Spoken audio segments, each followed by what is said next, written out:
நேற்று இரவு 9 மணி. எல்லாருமே கமெண்ட்ஸ்ல வந்து உளுந்து தோசை உளுந்து இட்லி எப்படி அரைக்கிறதுன்னு எல்லாரும் கேட்டிருந்தாங்கல்ல, அவங்களுக்காக எவ்வளோ மெஷர்மெண்ட்டுன்னு போடுறேன். ஆக்சுவலாக இது வந்து நானாக தான் ட்ரை பண்ணேன், ஆனால் நல்லா தான் வந்துச்சு. இப்போ வந்து இது 200 கிராம் கருப்பு உளுந்து, இது 200 கிராம் போட்டுருவேன்.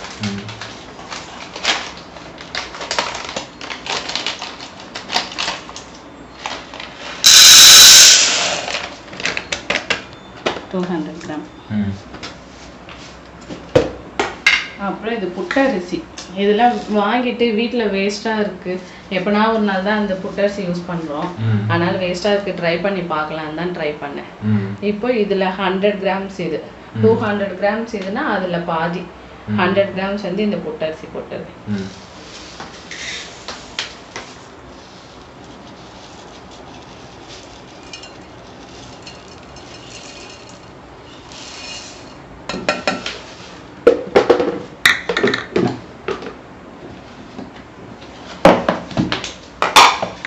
இது வந்து இட்லி ரைஸு, இது ஒரு 50 கிராம் போட்டுடுறேன்.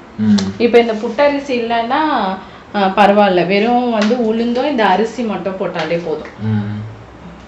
இது ஒரு 50 கிராம் போட்டுடுறேன். புட்டரிசின்னு சொல்றது ரெட் ரைஸ் தானே? Red rice. இது ஒரு 50 கிராம் போட்டுடுறேன்.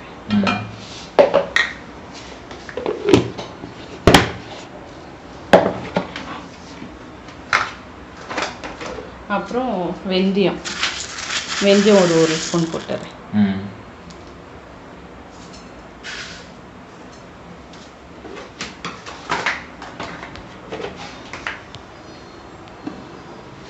இப்போ எல்லாமே இதுலேயே போட்டுட்டேன், தனித்தனியாக ஊற வைக்க வேண்டாம், எல்லாத்தையும் ஒன்றாவே போட்டுட்டு இது ஒரு 2-3 வாட்டி வந்து வாஷ் பண்ணிவிட்டு நல்ல தண்ணி பிடிச்சி ஊற வச்சிருவேன்.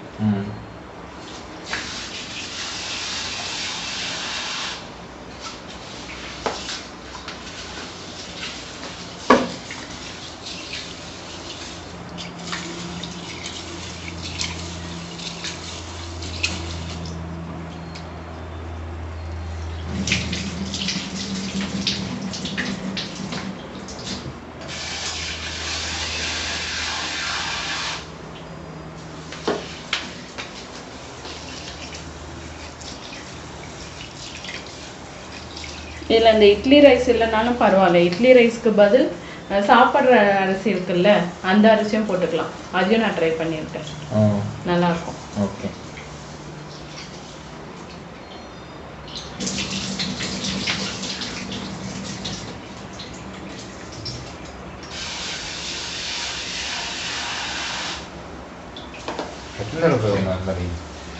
நல்லா அழுப்பு வரைக்கும் ஒரு 3 தண்ணியில் நான் கழுவிட்டேன். நல்லா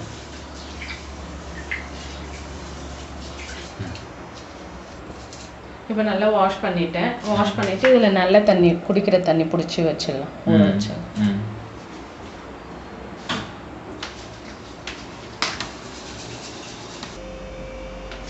இப்போ தண்ணி ஃபுல்லாக பிடிச்சோம், குடிக்கிற தண்ணி.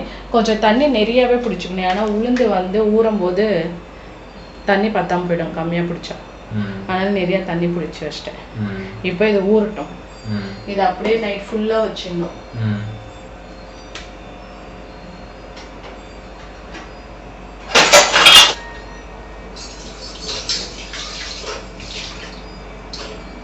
இது நைட்டு ஃபுல்லாக ஊறிடணும். ஊறிட்டு காலையில் எந்திரிச்சிட்டு அப்படியே மிக்ஸி ஜாரில் இது எல்லாத்தையும் போட்டுட்டு உப்பு போட்டு அரைச்சி அப்படியே தோசை சுட்டுடலாம், மாவு புளிக்கெல்லாம் தேவையில்லை. காலையில் அரைச்சிட்டு தோசையும் சுட்டு காட்டுறேன் நான்.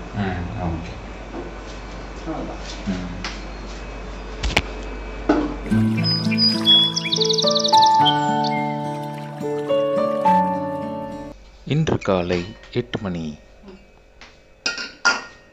நைட் ஊற வச்சது நல்லா பாருங்க, நல்லா ஊறிடுச்சு. இப்போ இதை அரைச்சிடணும்.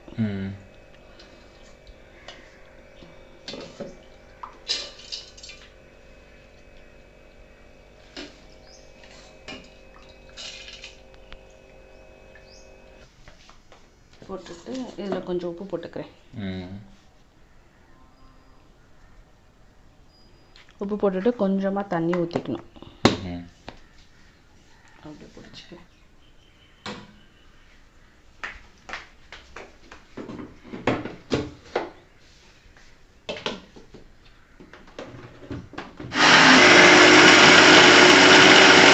கொஞ்சம் கொஞ்சமாக தண்ணி ஊற்றி அரைச்சிக்கணும். அப்புறம் ரொம்ப தண்ணி ஆகிடும் மாவு.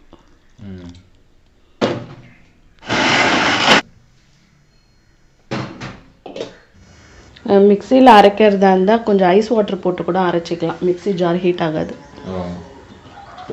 இப்போ அரைச்சாச்சு. இப்போ இந்த பாத்திரத்தில் போட்டு வச்சுக்கிறேன்.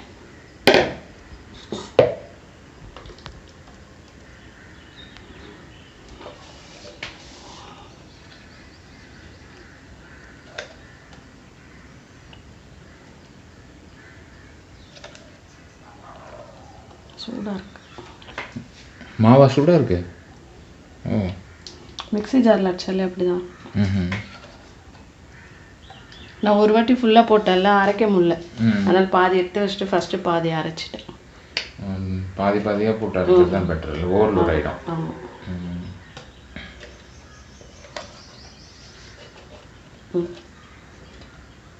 ஓகே, இன்னைக்கு ஒரு தோசை சுட்டு காமிக்க போகிறது தான். நான் எல்லாமே எடுத்து வச்சுட்டு உங்களுக்கு. ஓகே,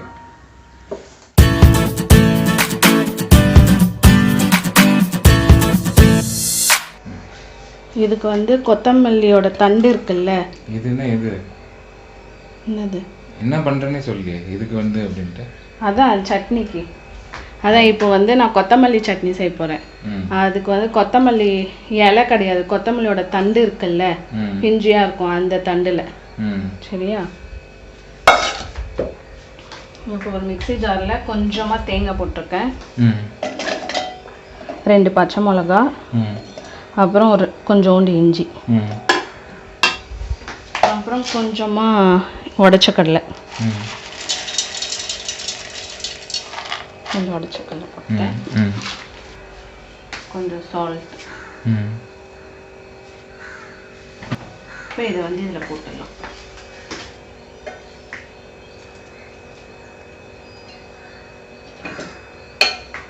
கட் பண்ண வேணுமா? அப்படியே போட்டுடலாமா?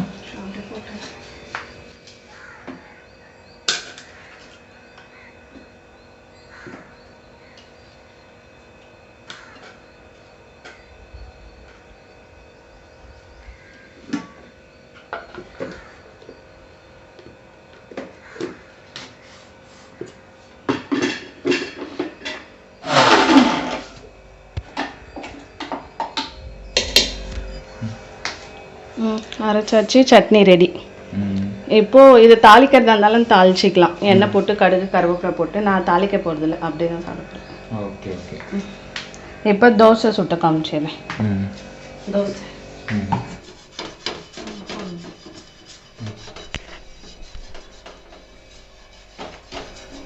தவா காஞ்சிடுச்சு.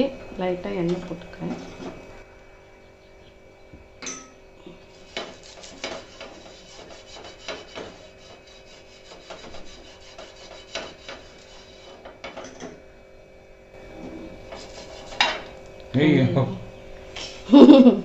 இது லூஸா இருக்கு. என்ன சிரிப்பு? காலையிலேருந்து எச்சு டென்ஷனாக செஞ்சுட்டு இருக்க, கடை கடைன்னு சிரிக்கிறீங்க. நல்லா கலந்து வச்சிட்டேன். இப்போ இட்லி ஊற்றுறவங்க இட்லியும் ஊற்றிக்கலாம், தோசை ஒன்று தோசை போடலாம். நம்ம தோசை போட்டுக்கலாம். ஓ, இட்லியும் சுட்டுக்கலாம்.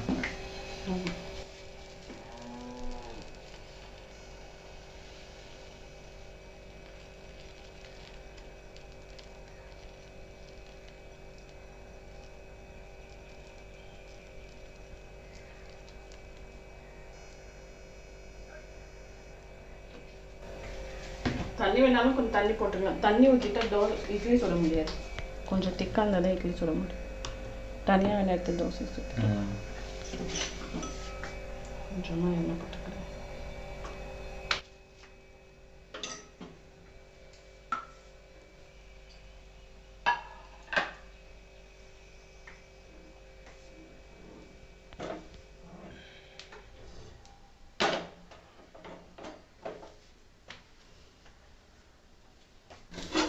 திருப்பி போட்டுக்கலாம்.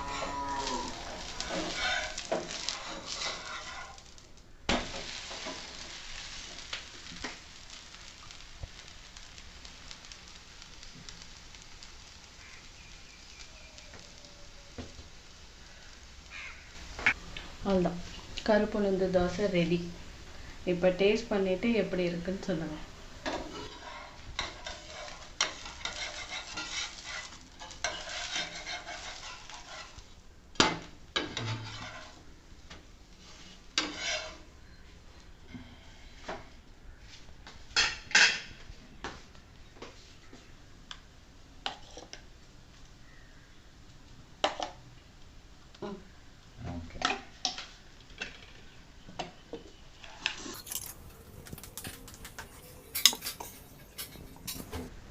காலை 9 மணி.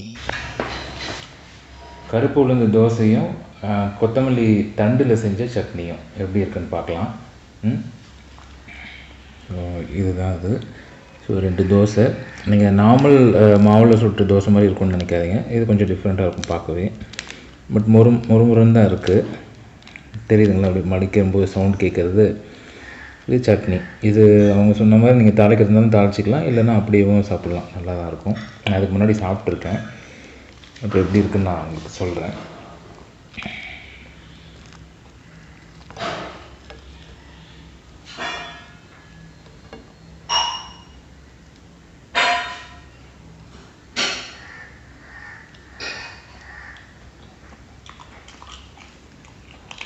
நல்லாயிருக்கு. தோசையும் டிஃப்ரெண்ட் டேஸ்ட்டாக இருக்குது. கொத்தமல்லி ஸ்மெல்லாம் பிடிக்காதவங்களுக்கு பிடிக்குமான்னு தெரில. கொத்தமல்லி பிடிக்கிறவங்களுக்கு நல்லாயிருக்கும், ரொம்ப பிடிச்சிருக்கு, நல்லாயிருக்கும். ஹெல்த்தி, ரெண்டுமே ஹெல்த்தி. தோசையும் ஹெல்த்தி, கொத்தமல்லியும் ஹெல்த்தியான தண்டும். ஸோ அந்த ஸ்மெல் அதெல்லாம் நல்லாயிருக்கு, அந்த ஃப்ளேவர். தோசையும் நல்லாயிருக்கு, சூப்பராக. கருப்பு உளுந்து, அதுக்கப்புறமா வந்து அதில் ரெட் ரைஸும் போட்டிருக்காங்க. ஸோ ரெண்டுமே வந்து ஹெல்த்தியான ஒரு உணவு இல்லையா? ஸோ ட்ரை பண்ணி பாருங்கள், எப்படி இருக்குன்னு சொல்லுங்கள். சட்னிக்கு அந்த கொத்தமல்லியோட தண்டு இல்லைனாலும் கொத்தமல்லி கூட போட்டு அரைச்சிக்கலாம். கொத்தமல்லி தண்டு வேஸ்ட் பண்ணிடுவாங்க தானே? அந்த மாதிரி வேஸ்ட் பண்ணாமல் இந்த மாதிரி சட்னி நீங்கள் பண்ணி சாப்பிட்டுக்கலாம். நல்லாயிருக்கு. ட்ரை பண்ணிவிட்டு எப்படி இருக்குன்னு சொல்லுங்கள் கமெண்ட்ஸில். ஓகே, பாய்.